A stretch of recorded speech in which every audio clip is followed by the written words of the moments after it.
अस्सलामु अलैकुम वरहमतुल्लाहि वबरकातुहू। बिस्मिल्लाहिर्रहमानिर्रहीम नहमदुहु व नुसल्ली अला रसूलिहिल करीम व अला आलिहि व अस्हाबिहि अजमाइन अम्मा बाद। मोहतरम भाइयों, बुजुर्गों और दोस्तों,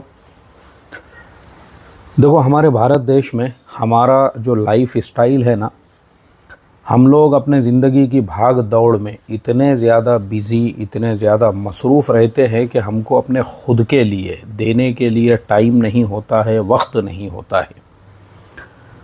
आपको पता है, बहुत सारे बीमारियों की जो वजह है, मिसाल के तौर पे हमारे देश में बहुत सारे लोग डिप्रेशन की बीमारी है, बहुत सारे लोग शुगर है, बहुत सारे लोग ब्लड प्रेशर है, बहुत सारे लोग हाइपरटेंशन है। अजीब अजीब तरह की जो बीमारियों का लोग शिकार होते हैं, उसका एक बहुत बड़ा रीज़न जो है ना, वो होता है साइकोलॉजिकल। साइकोलॉजिकल का मतलब क्या है? उसका नफ्सियाती रीज़न होता है। नफ्सियाती रीज़न मतलब ये है कि हमारा अपना जो कंफर्ट ज़ोन है, कंफर्ट ज़ोन किसे कहते हैं भाई? सुबह उठे, सुबह उठने के बाद में हमारा एक मामूल चल रहा है ज़िंदगी का, होटल में बैठे, चाय पिए, घर पे आए, कुछ मुख्तसर नाश्ता वगैरह किए। अब जो आदमी जिस लाइन का होगा, जो आदमी बिज़नेस, कारोबार, तिजारत वगैरह या जिसकी कोई दुकान वगैरह होगी, वो अपने काम की तरफ निकल गया। ऐसे ही कोई इंसान अगर जॉब करने वाला है तो वो अपने ऑफिस जाने की तैयारी में लग गया, अपने काम की तरफ जाने की तैयारी में लग गया। ऐसे ही कोई इंसान अगर घर से भी काम कर रहा है तो उसे उठने के बाद सुबह सबसे पहले फ़िक्र यही होती है कि भाई वक्त से पहले मुझे लॉगिन करके मुझे ऑनलाइन होना है। ऐसे ही हर लाइन, हर फील्ड के जो लोग हैं, या कोई इंसान ने किसी का कॉन्ट्रैक्ट लिया हुआ है, जैसे बिल्डिंग बनाने वाले होते हैं, मिस्त्री टाइप का काम करने वाले होते हैं, और ऐसे ही बहुत सारे लोग लकड़ी वगैरह का काम करते हैं। मतलब आप ज़िंदगी के किसी भी फील्ड, किसी भी लाइन के इंसान हो, या फिर हमारी जो दीनी लाइनें हैं, जैसे मदरसे में पढ़ाने वाले मुअल्लिम हैं, तो बेचारों को तहज्जुद से उठ जाना पड़ता है। वो यानी उनके ज़िंदगी का एक रूटीन है। फजर की नमाज़ पढ़े, चाय पिए, उसके बाद अपनी अपनी जमातों में बैठ गए। सुबह 7 बजे से लेकर 11 बजे तक कंटिन्यूसली 4 घंटे उनको पढ़ाना है। अब यानी ये जो 4 घंटे की मसरूफ़ियत है, या फिर जो दीगर काम करने वाले लोग हैं, दोपहर हो गई, खाना खाओ, खाना खाने के बाद में फिर वापस काम पे लग जाओ। अब असर मगरिब के वक्त में आदमी अपने घर पे जब वापस लौटता है, या फिर हमारे मदारिस में पढ़ाने वाले जो लोग हैं, उन लोगों को असर से पहले जो छुट्टी मिलती है, अब उसके बाद उनके पास में वक्त ही नहीं होता है। उनके पास वक्त है असर से मगरिब तक। और बाकी जो लोग हैं, तो ये जो लोग हैं, ये बेचारों के पास में भी जो टाइम होता है, तो अक्सर लोग अपने दोस्तों के साथ होटलों में बैठ के वो टाइम गुजार देते हैं। फिर उसके बाद वापस घर पे गए, घर पे जाने के बाद वही मामूल, खाना खाए, सो गए।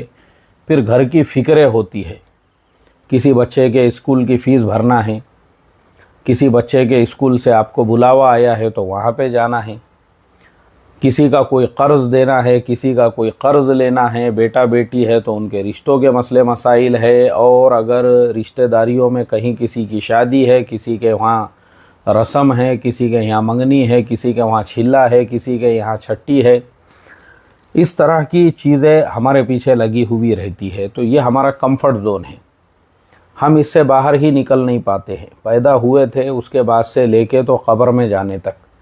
यानी आप सोचो, मैं आपको इसमें 2 बड़ी मिसालें दूंगा मेरे सगे नाना और नानी की। मेरे नानी की उम्र तकरीबन मैं समझता हूँ 80 साल होंगी। उनको सबसे पहली मर्तबा मैं बम्बई लेकर गया 80 साल की उम्र में। हालांकि बम्बई से वो सिर्फ 400-450 किलोमीटर के दूरी पे रहते थे, लेकिन उनकी जो 80 साल की ज़िंदगी थी, वो एक 200 किलोमीटर के दायरे के अंदर गुजर गई।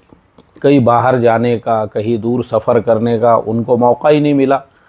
इल्ला माशा अल्लाह एक मर्तबा वो हैदराबाद गए थे, उसके अलावा जो है कहीं कभी उनका सफ़र नहीं हुआ, एक मर्तबा सिर्फ। और हैदराबाद के अलावा ये जो दूसरी तरफ है, मुंबई की तरफ, वो एक मर्तबा सफ़र हुआ, वो भी 80 साल की उम्र में मेरे साथ में। फिर उसके बाद में वो उम्रे के लिए भी गए अल्हम्दुलिल्लाह। तो ऐसे ही मैं अपने नाना को भी देखता था, उनकी सारी ज़िंदगी भी इसी तरह से एक दायरे के अंदर गुजर गई। कभी मौका मिला, समझो मैं समझता हूँ वो उंगलियों पे गिन सकते कि भाई ज़िंदगी में मैं इतनी मर्तबा, 4 मरतबा 5 मरतबा कभी मुंबई गया होऊंगा या कभी हैदराबाद गया होगा, उसके अलावा कहीं पे उन्होंने सफ़र नहीं की है। तो देखो अब आप इस पे से अंदाज़ा लगाओ, ये होती है हमारे, यानी हमारे अपने पीछे जो जिम्मेदारियां वगैरह होती है ना, उस वजह से हम लोगों को अपने ख़ुद को देने के लिए टाइम नहीं होता है। तो ये सब चीज़ों से फिर क्या हो जाता है, इंसान एक ही महदूद दायरे में होता है तो उसका इम्पैक्ट और उसका असर जो है ना हर चीज़ के ऊपर पड़ता है। हर चीज़ का मतलब ये है उसकी सेहत के ऊपर भी असर पड़ता है। जैसे मैंने अभी आपको बताया कि बहुत सारे लोग जो ब्लड प्रेशर है, हाइपरटेंशन है, शुगर है और तरह तरह की बीमारियों का जो शिकार होते हैं, उसका एक बहुत बड़ा रीज़न यही होता है कि वो कंफर्ट जोन के बाहर की दुनिया उनको पता नहीं होती है। और दूसरी जो बीमारियां होती है, जहनी बीमारियां, जैसे डिप्रेशन वगैरह में भी बहुत सारे लोग जो जाते हैं, उनके दिलो दिमाग में अलग अलग तरह के वसवसे आते हैं, ख़यालात आते हैं, मतलब उनको दूसरी कोई दुनिया नज़र ही नहीं आती है। तो इसके लिए वो उसी दायरे में होते हैं। तो देखो इस वजह से जो है ना ये सारी चीज़ें आपकी सेहत पे इम्पैक्ट डालती है, असर डालती है। अब इसके कंपैरिजन में मैं आपको यूरोपियन लोगों की मिसाल देता हूँ।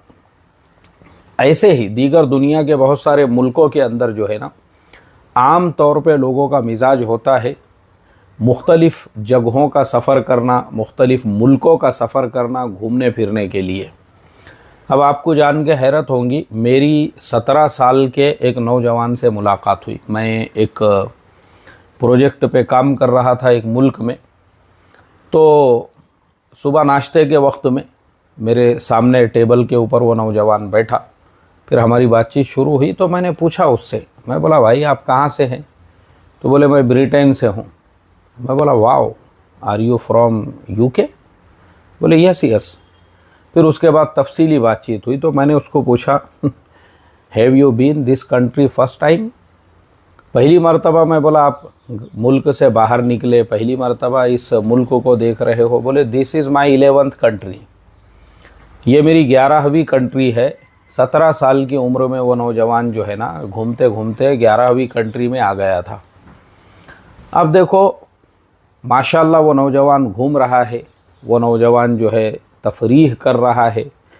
अब अपने मुल्क से वो बाहर निकला, अपने शहर से वो बाहर निकला, उसको पता चला कि भाई दुनिया के दूसरे मुल्कों की जो है ज़िंदगी कैसे होती है, लोग वहाँ पे कैसे जीते हैं, लोगों का लाइफ स्टाइल कैसे होता है। ये नॉर्मली है, मतलब मैं आपको एकदम नॉर्मल बात ये बता रहा हूँ। उसके अलावा ऐसे कई लोगों से मेरे सफ़रों का जो तजुर्बा है, उन तजुर्बात की बुनियाद पे मैंने ऐसे कई लोगों से मुलाकात किया हूँ। किसी ने 50 मुल्कों का सफ़र किया, किसी ने 60 मुल्कों का सफ़र किया, किसी ने जो है 100-150 मुल्कों का सफ़र किया। इस तरह से लोग जो है ना, और इनके सफ़र करने की तरतीब होती है। यानी अब आप बोलेंगे कि मुफ्ती साहब अपने यहाँ तो यार सुबह में तोश, दोपहर में गोश और रात को बेहोश, खाने पीने के वांदे चल रहे, पहले महंगाई देखो ऐसी है, और तुम जो है दुनिया की बड़ी बड़ी बातें, और यहाँ घूमने को जाओ, वहाँ घूमने को जाओ। देखो ये जो घूमने का मसला है ना, एक्चुअल में इसमें आपके लिए अपॉर्चुनिटीज़ होती है। अपॉर्चुनिटीज़ किसे कहते हैं? अपॉर्चुनिटीज़ का मतलब ये होता है कि आप खाली घूमने को नहीं जा रहे हो, आप अपने कंफर्ट जोन से बाहर निकले हो तो आपको अपॉर्चुनिटीज़ मिलती है। आप जिस लाइन के भी इंसान हो, कारोबारी लाइन से, बिज़नेस के लाइन से, जॉब्स के लाइन से, आप उस मुल्क के अंदर वो अपॉर्चुनिटीज़ तलाश कर सकते हो।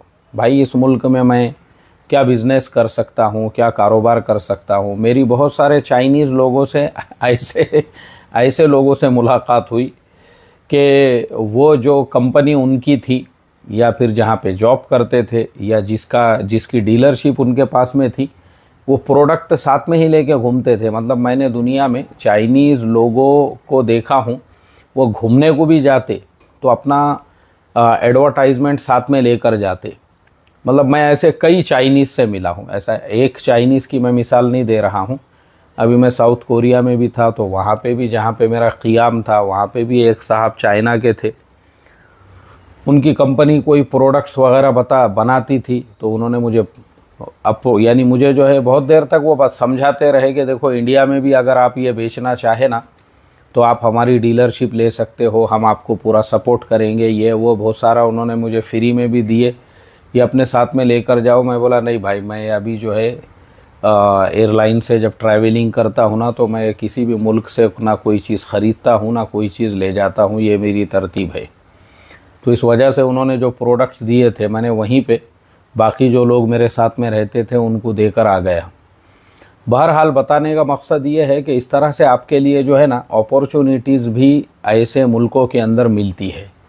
तो हम लोग ये चीज़ों को समझते नहीं हैं। तो हम क्या समझते हैं भाई, घूमना फिरना मतलब दूसरे मुल्कों में जाके पैसा उड़ाना है, पैसा ज़ाय करना है, बर्बाद करना है, वैसा नहीं है। ये जो लोग जाते हैं ना, ये क्या करते हैं भाई, घूमना फिरना भी है, अपने कंफर्ट जोन के बाहर भी निकलना है, और बाहर निकलने के बाद में उस मुल्क में या जहाँ पे भी हम जा रहे हो, अब मैं आपको सिंपल मिसालों से समझाऊंगा कि आपके लिए अगर आप दुनिया के इंडिया से बाहर निकलते हो तो उसके आपको क्या क्या फ़ायदे होते हैं। देखो सबसे बड़ा फ़ायदा तो ये होता है कि ज़हनी तौर पे इंसान का ग्रोथ होता है। ज़हनी तौर पे ग्रोथ का मतलब क्या है कि एक आदमी जो है ना, वो कुएं के अंदर जिस कुएं में रहता है तो उसको लगता है भाई पूरी दुनिया इतनी ही है, लेकिन बाहर जब वो जाता है तो लोगों का लाइफ स्टाइल वो देखता है कि भाई लोग जो है ना बाहर मुल्कों में कैसे ज़िंदगी गुजारते हैं, साफ़ सफाई कैसे होती है, किस तरीक़े से लोग अपने मुल्कों का ख्याल रखते हैं, किस तरह से लोग तरक्की करते हैं, किस तरह से लोग वहाँ पे मेहनतें करते हैं। तो सबसे पहली चीज़ तो उसको ये देखने के लिए मिलती है। तो ज़हनी तौर पे आपका ग्रोथ होता है, मेंटली तौर पे आप मैच्योर्ड होते हो, और फिर आप जो है ना ये देखते हो कि भाई लोग अपनी लाइफ को लेके वो मुल्कों में सीरियस कितने होते हैं। जैसे मैंने अभी 2 रोज़ पहले जो है बिरयानी के लिए मारामारी वाले वीडियो के अंदर आपको बताया था कि किसी ने हमारे एक वीडियो के नीचे कमेंट किया कि बोले मुफ्ती साहब ये नफ्सा नफसी का ज़माना है, सब लोगों को अपनी पड़ी हुई है। तो मैंने कहा मैं इस बात को कभी भी आपके एक्सेप्ट नहीं कर सकता हूँ नफ्सा नफसी का, क्योंकि नफ्सा नफसी भी हमारे अंदर नहीं है। ये तुमको बाहर मुल्कों में नफ्सा नफसी देखने के लिए मिलेंगी कि बाहर मुल्कों में इतना कंपटीशन है जॉब के लिए और किसी भी लाइन के काम के लिए कि आदमी अपने आप को इतना फुल स्किल्ड कर देता है। नफ्सा नफसी इसे कहते हैं कि एक ही जॉब के लिए अगर मिसाल के तौर पे 10 लोग आए हुए हैं तो हर एक जो है ना दूसरे से मेरे अंदर और क्या एडवांस चीज़ है, मैंने और क्या अच्छा सीखा हुआ हूँ, मैं और अच्छे से कैसा अपने आप को प्रेजेंट कर सकता हूँ, ये है वो मुल्कों की नफ्सा नफसी कि भाई ये जॉब जो है मुझे ही चाहिए बोलकर। अब हमारे मुल्क में नफ्सा नफसी इसलिए नहीं है क्योंकि मैं ख़ुद जो है ना इंटरव्यू के पैनल पे कई बार बैठा हूँ, ऐसा एक बार नहीं कई मरतबा मैं बैठा हूँ। तो मैंने हमारे देश के नौजवानों को, देश के नौजवानों से मुराद सब हो गए, हिंदू मुसलमान सिख ईसाई क्रिश्चियन, जितनी भी 18 पकड़ ज़ात हमारे देश के अंदर है ना, हर ज़ात हर धर्म सब आ गए इसके अंदर। एक तो इंटरव्यू कैसा देना है उसकी कोई ट्रेनिंग नहीं है। मिसाल के तौर पे हमारे यहाँ पे 40 बंदे आए हैं, तो मैं आपको बताऊं कि वो कभी कभी ऐसा हुआ कि वो 40 में से एक भी ऐसा, मतलब फिर वो दूसरा इंटरव्यू जो है वो कंडक्ट करना पड़ा। नहीं भाई ये 40 तो 40 क्या 40 फेल, अरे 40 में से कम 4 तो निकलते यार काम के, एक भी काम का नहीं है उसके अंदर। मतलब भाई तुमको जो काम करना है ना तुमको खुद पता नहीं है कि वो क्या करना है तुमको, मतलब जो स्किल डेवलपमेंट होना चाहिए इंसान के अंदर वही नहीं है, बेसिक्स समझ में नहीं आ रहे हैं। अप्लाई की जगह बहुत से लोगों ने एप्पल लिखा हुआ है, ये हमारे देश का प्रॉब्लम है। हमारे यहाँ नफ्सा नफसी भी नहीं है कि भाई कम से कम अपने अंदर इतनी नफ्सा नफसी होती कि 40 लोगों में से जो है ना इसका अगर ये इसके अंदर कुछ और अच्छी स्किल है तो मेरे अंदर और उससे एडवांस है ताकि मुझे ये जॉब मिले। तो ये चीज़ आपको जो है ना दूसरे मुल्कों में देखने के लिए मिलती है। तो आपका जो मेंटल ग्रोथ है बाहर मुल्कों में सफ़र करने से, वो मेंटल ग्रोथ होता है आपका, आपकी सोच बदलती है, आप बड़ा सोचते हो, आप दुनिया को अलग नज़र से देखते हो, तब आपको होश आता है कि भाई जिस झोपड़पट्टी में मैं रहता था मुझे लगता था कि पूरी दुनिया वही है। यार यहाँ तो दुनिया कुछ और ही है, यहाँ के लोगों का तो लाइफ स्टाइल ही कुछ और है। इंसान यहाँ पे कैसे, मैं आपको उसकी छोटी छोटी मिसालें देता हूँ। जैसे अभी आपने मेरे पिछले वीडियो में देखे होंगे, साउथ कोरिया में मैंने बताया आपको कि कई दुकानें ऐसी है जिन दुकानों के अंदर कोई सामान बेचने वाला ही नहीं है, माल से माल भरा हुआ है, उसके अंदर पूरे बेकरी आइटम्स है, रेफ्रिजरेटर रखे हुए हैं, आइसक्रीम्स जो है पूरे के पूरे वहाँ पे रखे हुए हैं, डीप फ्रीज़र के अंदर हर चीज़ मौजूद है, लेकिन पूरी दुकान के अंदर बेचने वाला कोई नहीं है। तो ये जो है ना, आप सोचने पे मजबूर होते कि देखो ये लोग किस लेवल पे पहुंच चुके हैं ईमानदारी के मामले में। और हमारे यहाँ तो बेईमानी का ऐसा बाज़ार गर्म है कि हमारे यहाँ पे आप कोई भी चीज़ लो, आपको बगैर मिलावट के तो हमारे मुल्क में मिलती नहीं है।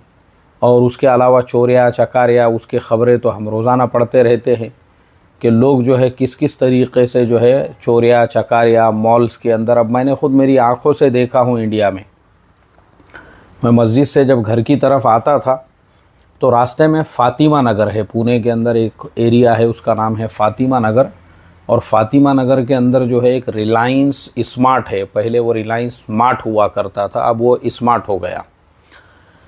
तो मेरा हर 2-4 दिन को मामूल था, मैं वहाँ से कुछ ज़रूरत का सामान ले लेता था। ज़रूरत का मतलब ये है कि शाम के वक्त में वापसी में जब मैं आता था तो उस टाइम पे वो बहुत सारी चीज़ों का जो ख़ास तौर पे जैसे मिल्क प्रोडक्ट्स है, सब्ज़ियाँ तरकारियाँ फल फ्रूट वग़ैरह है ना, उसका प्राइस आधा कर देते थे।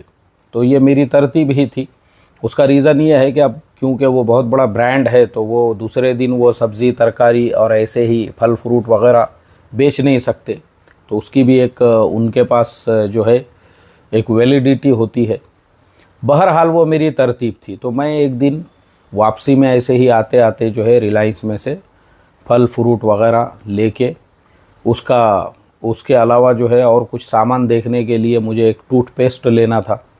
अब मैंने वहाँ पे देखा कि एक लेडी, आप सोचो एक लेडी जो है अच्छे खासे कपड़ों में है, फैशनेबल कपड़ों के अंदर है, उसके पास में बेहतरीन कीमती पर्स है। और उस लेडी ने क्या की, उसने वो जो टूथ ब्रश होता है, टूथ ब्रश बहुत सारे जो है बहुत महंगे होते हैं, ओरल बी वगैरह के कुछ टूथ ब्रश 250 रुपये 150 रुपये के भी होते हैं।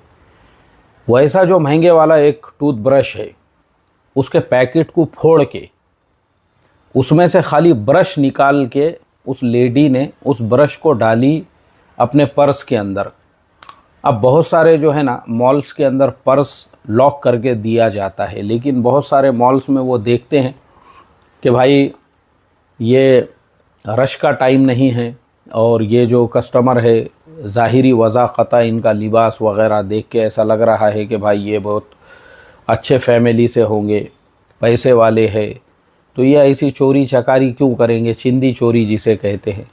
मगर अफ़सोस की बात यह है कि वो औरत जो है उसने वो ब्रश पैकेट में से क्यों निकाली, वो इसलिए निकाली क्योंकि ये बड़े बड़े मॉल्स के अंदर जो है सेंसर लगा हुआ होता है गेट के पास में। अगर वो पैकेट के साथ में वो ब्रश ले जाती तो सेंसर फ़ौरन जो है अलार्म बजना शुरू हो जाता था। मगर उसने क्या की, सेंसर बजना नहीं बोलकर उसका पैकेट वहीं फेंक दी, उसमें से सिर्फ ब्रश निकाली। और इसी तरह से और भी दूसरी बहुत सारी चीज़ें। तो ये मैंने तो मेरे सामने की मिसाल दिया, बाकी ख़बरों में तो आपने सुने ही होंगे कि इंडिया की एक लेडी अमेरिका के एक मॉल के अंदर जो है 1.5 घंटे तक माल भर के भाग रही थी, वहाँ से पकड़ लिए उसको। उसके अलावा एक दूसरी और एक लेडी, वो कपड़े जो है ना, जैसे एक औरत प्रेग्नेंट हो जाती है उस तरीक़े से उसने अपने पेट के अंदर रख के और ऊपर से कपड़े पहन के जा रही थी, तो उसको भी पकड़ लिए।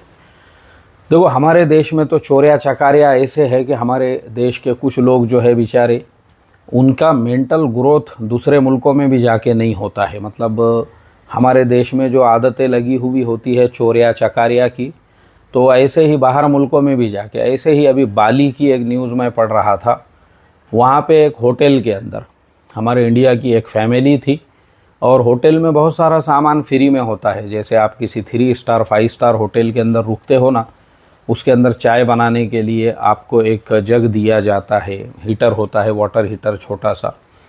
उसके अलावा बहुत सारा सामान भी होता है उसके साथ में। उसके साथ में जो है आपके लिए चाय कॉफ़ी के बहुत सारे जो है सेशेज़ होते हैं, और खाने पीने की बहुत सी चीज़ें होती है। फिर रेफ्रिजरेटर पूरा भरा हुआ होता है, उसमें अलग अलग तरह की कोल्ड ड्रिंक्स होती है। वो सब आपके ईमानदारी पे डिपेंड करता है। मतलब आप सोचो वो मुल्कों में कितनी ईमानदारी है कि वो बेचारे जब आप होटल के अंदर चेक इन करते हैं ना, तो पूरा रेफ्रिजरेटर भरा हुआ होता है, आपको उसमें से जो खाने का जो लेने का, लेकिन उसका आपको अलग से बिलिंग करना होता है। तो वो पूछते हैं आपको, यानी आप जब चेकआउट करते हैं तो आपने रेफ्रिजरेटर में से क्या इस्तेमाल किया, तो आपको याद रखना पड़ता है। तो उनकी ईमानदारी ऐसी है। किसी ने बोला कि भाई मैंने कुछ भी इस्तेमाल नहीं किया, तो वो कोई जाके देखता भी नहीं है रूम के अंदर। अब उसमें बहुत सी कीमती चीज़ें होती है। उसमें साबुन, वो जो लिक्विड होते हैं अलग अलग तरह के, नहाने का लिक्विड अलग होता है, शैम्पू का लिक्विड अलग होता है। तो ये जो हमारी इंडियन फैमिली थी, इन्होंने सारे लिक्विड, वो रेफ्रिजरेटर में का सारा सामान, और जो कंबल होते हैं वो, और जो टॉवेल्स होते हैं, टॉवेल कम से कम आपको 10 नमूने के वो देते हैं। आपको जो है गुस्ल का टॉवेल अलग से देते हैं, हाथ पोंछने का अलग देते हैं, बाथरूम के अंदर का अलग देते हैं। आप बैतुल खला के लिए बैठे तो आपके पैर के नीचे बिछाने के लिए जो छोटा सा मैट रहता है, वो भी टॉवेल होता है एक तरह का, वो अलग से देते हैं। मतलब वो इतनी चीज़ें आपको देते हैं। इन्होंने समझा कि भाई ये सब अपने को नाना जान की तरफ से दिवाली का गिफ्ट हैम्पर मिल रहा है, तो समेटो और लेके चलो घर को। तो पूरा क्या पूरा उन्होंने समेट लिए, चादरों को तक बख्शे नहीं, और लेके चले गए। अब होटल के जो साफ़ सफाई करने वाले, वो जब रूम में आए तो उन्होंने देखे कि रूम तो पूरा साफ़ हो चुका है।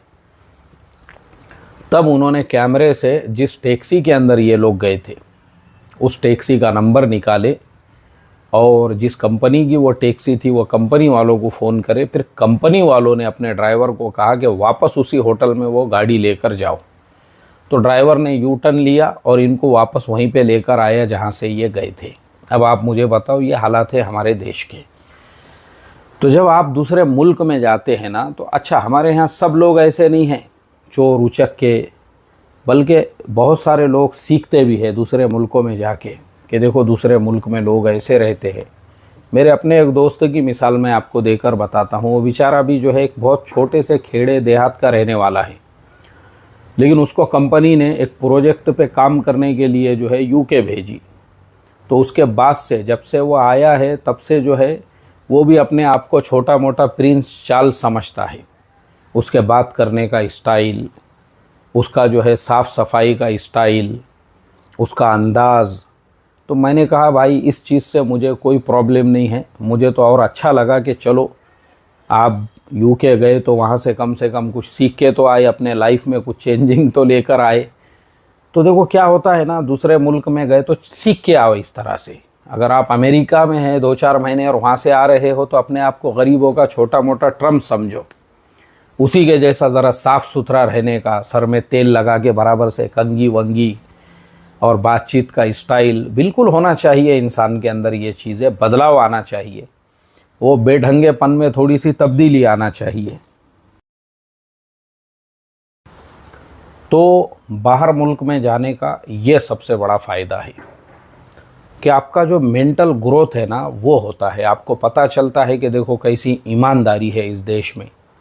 फिर आप देखते हो उस मुल्क के लोग साफ़ सुथरे कैसे रहते हैं, कचरा कहीं पे भी नहीं फेंकते हैं। साउथ कोरिया में मैंने देखा कि वहाँ पे लोग अपना कचरा अपने पर्स के अंदर डाल के रखते हैं। वहाँ पे ट्रेन के अंदर भी एक साहब घूमते रहते हैं, बस स्टैंड के ऊपर भी, हर जगह पे। मतलब साफ़ सफाई का वहाँ पे इतना ख्याल है। वो लोग अपने बच्चों को बचपन से इस चीज़ की ट्रेनिंग देते हैं। तो आप जब किसी मुल्क में जाते हो ना, तो उस मुल्क से ये चीज़ें आप सीखते हो। उसके अलावा रिस्पेक्ट एक दूसरे का। अब जैसे मैं ये जो आपको बस नज़र आ रही है जिसके अंदर मैं बैठा हुआ हूँ, हमारी इस बस के अंदर अब मेरे पास में, यानी मैं पहली मर्तबा इस बस में बैठा, तो मेरे पास में यहाँ का कार्ड नहीं है। अब मैंने बाद में कार्ड ख़रीदा, मुझे जब पता चला कि यहाँ पे कार्ड सिस्टम चलता है। तो मैं जब इस बस के अंदर बैठा और बैठने के बाद में जो टैप करना पड़ता है कार्ड को, वहाँ पे मेरे पास में कार्ड ही नहीं था। मैं पैसे देने लगा तो ड्राइवर ने कहा कि नहीं, आपको कार्ड टैप करना पड़ेगा। तो एक लड़की वो अंदर बैठी हुई थी और वो सामने देख रही थी कि मैं एक अजनबी मुसाफिर और मेरे पास में टैप करने के लिए कार्ड नहीं। मैं पीछे हटा उतरने के लिए तो फ़ौरन वो भागती हुई आई और उसने कहा okay no problem, you can sit here, I will pay for you. और उसने फ़ौरन अपना कार्ड जो है वो टैप कर दी। अब आप सोचो, इसे कहते हैं रिस्पेक्ट, इसे कहते हैं एक मुसाफिर की को, यानी उसको बेचारे को हेल्प करना, उसकी मदद करना। अब ये चीज़ें आदमी सीखता है। अब हमारे देश के अंदर साउथ कोरिया की ही एक लड़की मुंबई के अंदर आई और लड़के जो है उसके साथ में छेड़छाड़ कर रहे हैं, उसके मुंह पे जो है होली का पूरा कलर रगड़ रहे हैं, उसको ज़बरदस्ती मोटरसाइकिल पे बिठा के एक उसके आगे बैठ गया, एक पीछे बैठ गया, उसको बीच में ऐसा बिठा रहे।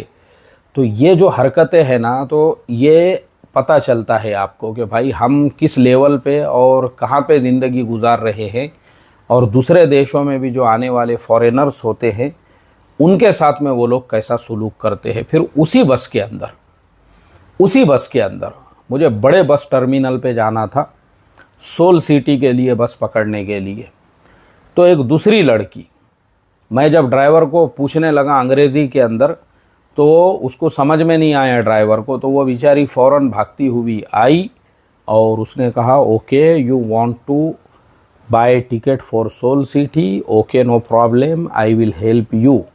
और उसके बाद जो बड़ा बस टर्मिनल का स्टॉप आया, वो बेचारी खुद मेरे साथ में नीचे उतर गई, पता नहीं उसको कहाँ जाने का था। तो और बस टर्मिनल के अंदर तक आई और आने के बाद उसने मेरा टिकट ख़रीदा। पैसे मैंने ही दिया, लेकिन उसने मेरा टिकट ख़रीद के, टिकट प्रॉपर मुझे समझा के कि आपकी बस प्लेटफॉर्म नंबर फुला फुला पर आएगी और आपको इतने इतने बजे जो है बस आएंगी आपकी। यानी तकरीबन उसके बाद आधा घंटा भी नहीं था बस आने में।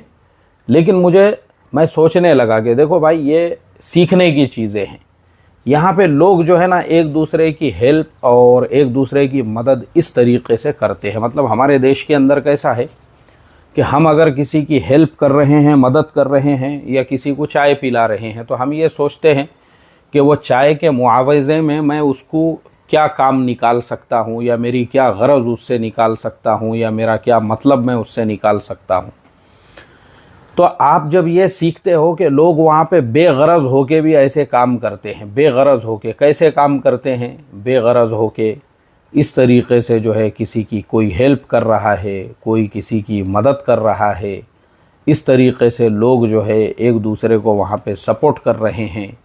फिर आप रोड क्रॉस करना चाहते हो और आपके दोनों साइड में वहाँ पे कोई सिग्नल नहीं है, कुछ नहीं है, एक ऐसा रास्ता है, गली का है, महल्ले का है, या आप एक ऐसे एरिया में है जहाँ सिग्नल ही नहीं है, मगर आपको रोड क्रॉस करना है।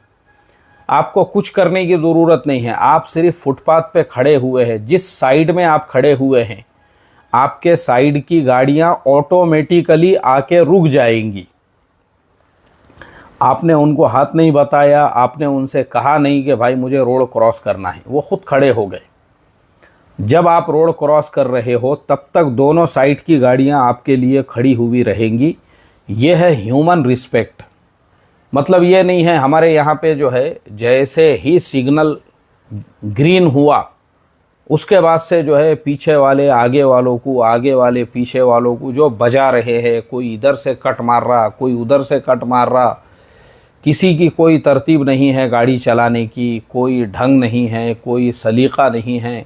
बस जिसको जहाँ पे जो रास्ता मिला, मतलब हमारे यहाँ पे ड्राइविंग का एक ही उसूल है, जहाँ तुमको जगह नज़र आ रही है वहाँ से गाड़ी घुसाना है, भले वहाँ से गाड़ी निकलती हो मत निकलती हो। इसीलिए हमारे देश में हर साल एक्सीडेंट से 1.5 लाख से ज़्यादा लोग मर जाते हैं।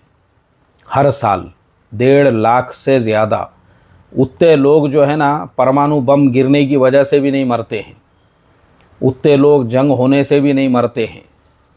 उतने लोग कोरोना से भी नहीं मरते हैं एक साल के अंदर, जितने लोग खाली रोड एक्सीडेंट की वजह से हमारे देश के अंदर मर जाते हैं। क्यों भाई? किसी को किसी के ज़िंदगी की यहाँ कोई पड़ी हुई ही नहीं है, खुद अपने ज़िंदगी की नहीं।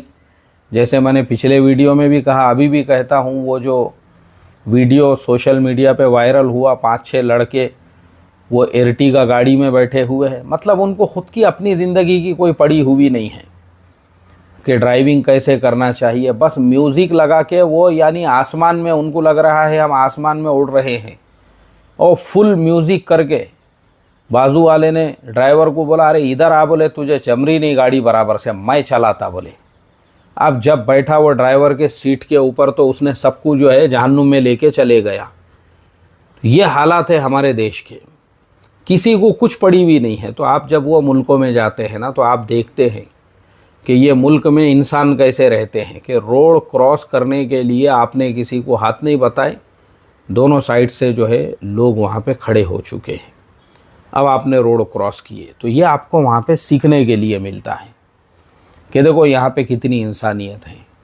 और फिर आप देखते हो उस मुल्क के अंदर, अभी जैसे मैंने वो जो बिरयानी का वीडियो आप लोगों ने देखे, मारा मारी बिरयानी के लिए, अरे बाप रे, ज़िंदगी में कभी बिरयानी मिली थी नहीं मिली थी। 7 पुश्तों ने जो है कभी बिरयानी खाए थे नहीं खाए थे। और ये खाली किसी एक जगह का वाक़या नहीं है। लोगों को ऐसा लग रहा होगा कि भाई ये वाक़या बिहार में या किशनगंज में पेश आया, ऐसा नहीं है। खुद हमारे यहाँ महाराष्ट्र में भी अगर आप देखोगे ना, अभी जैसे हमारे यहाँ पे भी रमज़ान के महीने में किसी ने मुझे, हमारे एक शहर का, वहाँ पे इफ़्तार के बाद में किसी हाजी साहब ने गांव वालों के लिए इफ़्तार में बिरयानी का इंतज़ाम किया, तो लोग देख के अंदर घुस गए।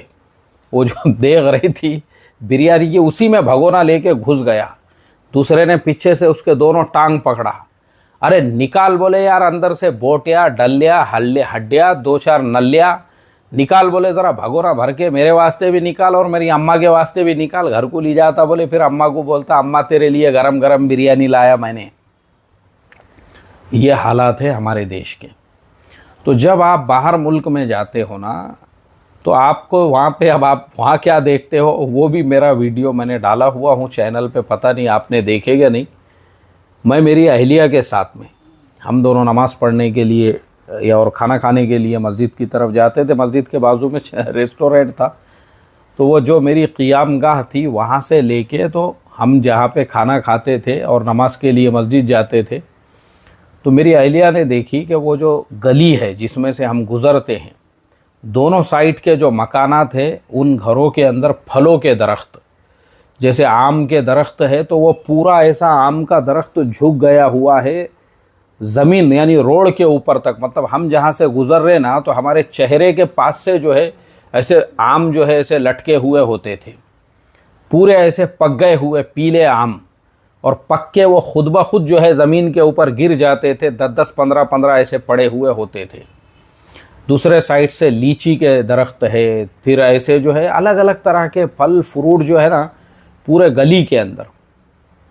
लेकिन हैरत की बात यह है, उसी गली में से दिन सुबह से लेकर शाम तक सैकड़ों लोग आ रहे हैं जा रहे हैं। क्या मजाल है कि कोई वो जो दरख्त का आम है उसको हाथ लगाना तो बहुत दूर की बात, वो जो ज़मीन पे पड़े हुए होते थे उसको भी कोई हाथ नहीं लगाता था। तो ये चीज़ें आप सीखते हो, किसी की चीज़ को हाथ नहीं लगाना। देखो बाहर की ज़िंदगी, बाहर की दुनिया कैसी है। तो मैंने जैसे अभी आपको बताया, ये कोई इम्पॉसिबल नहीं है, बहुत बहुत बहुत आसानी से। उसका बस सिंपल तरीक़ा है, अपने गुटके पे, यानी अपने थूकने पे और फूकने पे, 2 चीज़ों पे आपने कंट्रोल किए। थूकना मतलब गुटका, मिसाल के तौर पे सुबह से शाम तक अगर आप 10 पुड़ी खाते हैं, चलो 5 पुड़िया भी पकड़ लो, तो 100 रुपये की हो रही है, वो 20 रुपये की एक पुड़िया आती है। आप बताओ मुझे, 100 रुपये भी अगर आप रोज़ के बचा रहे हो ना, तो 1 साल के अंदर आप 36,000 रुपये बचाते हो। 36,000 रुपये। और ऐसे ही अगर कोई सिगरेट पीने वाला है, तो सिगरेट तो मैंने सुना कि 30 रुपये का एक आता है, तो सिगरेट वाले तो वो और भी आला मकाम के ऊपर बैठे हुए हैं। तो सिगरेट अगर किसी ने अपने सिगरेट की आदत पे कंट्रोल कर लिया, तो मैं समझता हूँ कि एक सिगरेट जो है अगर 30 रुपये का भी है और दिन भर में कोई इंसान 200 रुपये के भी सिगरेट पीता है तो 72,000 रुपये साल के बचा सकता है वो। ऐसे भी अगर नॉर्मली आपने रोज़ाना 100 200 रुपये भी अपने पास में जमा किए ना भाई, तो साल भर में आपके पास एक ऐसा अमाउंट जमा हो जाता है जिसमें आप आसानी से, कौन से मुल्क है हमारे इंडिया के आजू बाजू, सबसे पहले यूएई, आप आसानी से 40-50 हज़ार रुपये के अंदर 15 दिन वहाँ पे रह के आ सकते हो। उससे ज़्यादा भी रह सकते हो आप, 1 महीना भी रह सकते हो आराम से। कोई मदरसे में पढ़ाने वाला मुअल्लिम उस्ताद है, वो भी आराम से रह के आ सकता है। दूसरा मुल्क है मलेशिया। मलेशिया के अंदर आप जाओ, वहाँ पे आप 15 दिन महीना भर आराम से रह सकते हो। अब आपको वहाँ देखने सीखने मिलता है और आपके लिए कोई नौकरी की अपॉर्चुनिटी है, बिज़नेस की अपॉर्चुनिटी, अरे कुछ ना कुछ रास्ते निकल ही जाते। मैंने खुद देखा वहाँ पे 50 दुकानों पे, मलेशिया में भी देखा, थाईलैंड में भी देखा और यूएई में भी देखा, उन लोगों को, ईमानदार लोगों की ज़रूरत है, लोग ही नहीं मिलते उनको। उसके बाद में जो है तीसरा मुल्क थाईलैंड है, वहाँ पे आप जा सकते हो। वहाँ पे भी आप 50,000 रुपये में 1 महीना आराम से रह के आ सकते हो। 10% वहाँ पे मुसलमानों की आबादी है, तकरीबन 1 करोड़ से ज़्यादा मुसलमान वहाँ पे रहते हैं। देखो वहाँ पे जाके, वहाँ पे मुसलमानों की आबादी 10% है और गवर्नमेंट जॉब में 20% मुसलमान हैं वहाँ। इतने हायर क्वालिफाइड एजुकेटेड मुसलमान हैं वहाँ के। तो इसलिए दोस्तों, ये हमारे अतराफ़ के करीब के ऐसे मुल्क है, 50,000 में आप आसानी से मलेशिया में, इंडोनेशिया में, थाईलैंड में, यूएई में, और ऐसे ही वियतनाम एक और मुल्क है। निकलो अपने कंफर्ट जोन से, एक मिजाज बनाओ बाहर जाने का। बाहर जाओ, बाहर की दुनिया देखो, आपके लिए अपॉर्चुनिटीज़ के रास्ते खुलेंगे, ज़िंदगी बदलेंगी आपकी, एक चेंज आएगा, एक लाइफ के अंदर बदलाव आएगा। आपको भी खुद पता चलेगा कि जो ज़िंदगी हम यहाँ जी रहे हैं और बाहर मुल्कों में जो लोग ज़िंदगी जी रहे हैं, उसमें और हमारी लाइफ में कितना ज़मीन आसमान का फ़र्क है। अस्सलामु अलैकुम वरहमतुल्लाहि वबरकातुहू।